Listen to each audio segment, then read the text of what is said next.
ఎప్పుడైనా సరే చూడండి, సుబ్రహ్మణ్యానుగ్రహంతో మహాత్ముడై ఆత్మగా నిలబడిన వాడు శరీరాన్ని విడిచిపెట్టినప్పుడు కోట్ల మంది జ్యోతి దర్శనం చేస్తారు.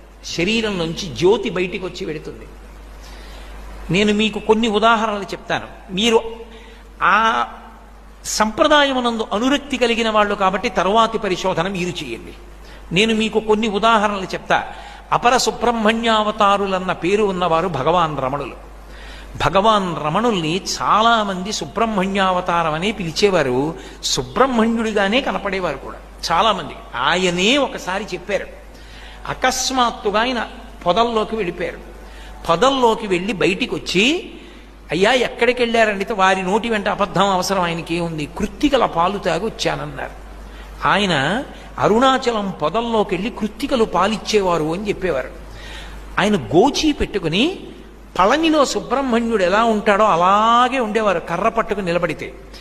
చాలామందికి రమణ మహర్షిలో సుబ్రహ్మణ్య దర్శనమైంది. ఆ రమణ మహర్షి శరీర త్యాగం చేసి మోక్షానికి వెళ్ళేటప్పుడు కొన్ని లక్షల మంది చూశారు ఆయన శరీరంలోంచి జ్యోతి బయటికి వచ్చి రాత్రి 8 గంటలకి చీకట్లో అరుణాచలం గిరికంతా ప్రదక్షిణం చేసి ఈశాన్య దిక్కునున్న శిఖరంలోకి వెళ్ళిపోయారు.